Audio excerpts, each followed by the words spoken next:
What's up everybody, Belligerent here with another Bloodline video. This is part of our clan series where we're going in, we're looking at the different clans and we're making a determination about which one is better, the male champion or the female champion in each clan. And in today's video, this is a little bit out of order. We're taking a request, which, by the way, if you got requests for some videos you want to see about this new Bloodlines game that you want me to cover, drop me a note in the comments and I will do my best to get to it as soon as I can. Like I said, I've been going in order of the codex so far, but this one's going to be a little out of order because of a request. We're taking a look at the werewolves, the Lycanis Clan. So before we get started, just a note to make. We're looking at the codex. In the codex, it is the 15-star mythic version of the champion. So this is going to be the highest of the highest, the totally maxed out levels that you can get, percentages. So unless you have a 15-star fully maxed out mythic version level 600, your percentages are not going to be the same. So look at your champion to determine your percentages on these skills. And I try not to quote the percentages directly anyway to confuse anybody. Look at your champions to figure out what you have. So let's jump into this. We're taking a look at the male Lycan first. His passive is Thirst for Blood. When attacking a target whose HP is less than 50%, his attack speed increases by a percentage. So basically, the closer he gets to killing them, he gets increased attack speed, finishes them off faster. That's what you want out of an assassin, and just keep in mind the Lycans are assassins in this game. His active ability, Dreadful Growl, releases a dreadful growl, increasing his strength by 1% and inflicting fear on nearby enemies for 5 seconds. Now, what does that mean? I can only make an assumption because, again, there's some lack of clarity in the game, but I'm assuming fear makes them turn around and run away. I haven't played a lot with this character yet, so I haven't got to look at the actual interactions in the game, but I'm going to assume that fear is some type of stun or disablement for 5 seconds. In most games, fear makes them turn around and run away or something like that. Okay, so that is a good, nice, strong ability.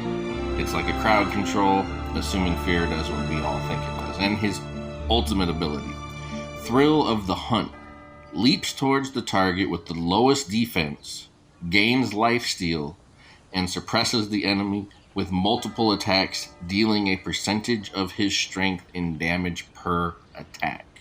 Okay, so this one, let's unpack it a little bit. Okay, so he's going to leap towards the target with the lowest defense. Now, I've said this in other videos, I'm going to say it again. When we are talking about assassins, our goal is for that assassin to get to the back line where the DPS is technically at. Now, when you're playing, if you play through this game, you'll come up against some weird compositions, so you'll have to, maybe shift around your lineup. But we're looking to get to the back line. If you look at the description for assassin, it even says champions that specialize in attacking enemies in the back row. So we want to make sure if you're going to use an assassin, assuming you're using them for that purpose, we want to have a good method to get onto the back row, because everybody in this game just autopilots forward and attacks the first person they come to unless they have an ability that redirects them. So this one leaps towards the target with the lowest defense.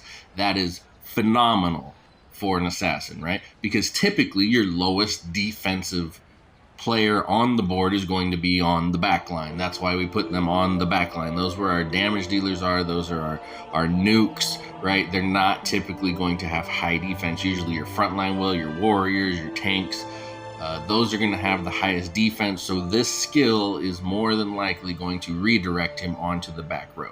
Not always, but more times than not, it's going to get him on the back row. So that is a great ultimate ability. It accomplishes what we want from an assassin. Now let's take a look at the female Lycan. Her passive, Bleeding Wound, inflicts grievous wounds on the enemy attacked, decreasing their healing by 50%. Okay, so we're going to use the title of the skill and some knowledge of other games as far as what grievous wounds mean. And then the description also, this is basically a bleed. It doesn't call it a bleed, it calls it a grievous wound. But this is basically a bleed. This is a counter to lifesteal. So if you go up against a lifesteal comp, this is a good character to drop on your board. She has the grievous wounds. She's going to apply them. They're not going to be able to sustain as well as they would have. Okay?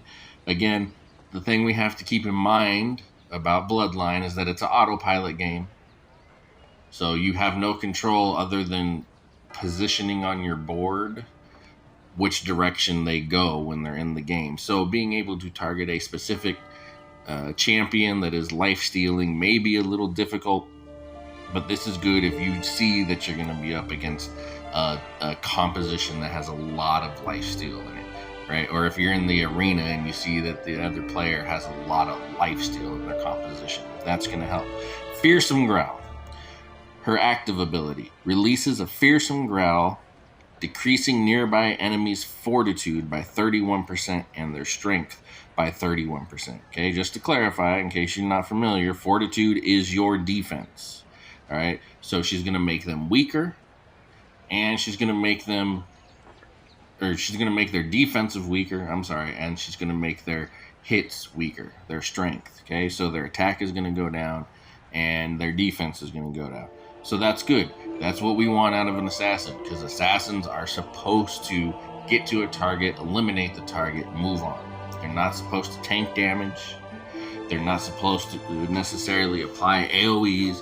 They're supposed to see a target, kill a target, get out of there. That's what an assassin does, preferably on the backline. So this is a good skill for an assassin.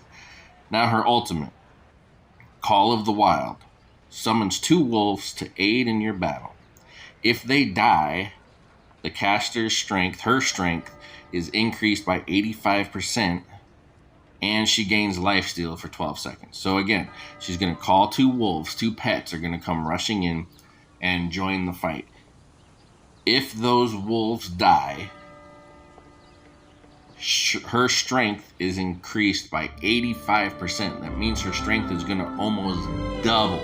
That is a huge buff. And she's going to gain lifesteal. So if she's low on health, plus that 85% extra strength, that's going to be some serious sustainability. Help her get back to full right away. Now, so that in itself, just in a vacuum, that skill is pretty strong. The problem comes into, what have I said? We want an assassin to be able to get onto the backline reliably. That ultimate doesn't accomplish it. None of her other skills accomplish it. And if you've played with her, I've played with her a couple of times, she just rushes forward. She attacks whoever's on the front line. The wolves come help attack the front line. She doesn't get to the back line. There's nothing that gets her to the back line other than killing everybody on the way to the back line. Okay?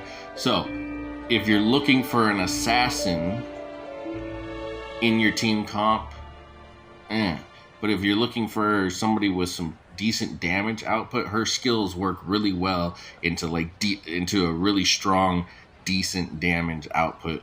Almost more like a warrior. I just don't think her health, I'm going to guess her health and her fortitude doesn't really match up to other warriors in the game.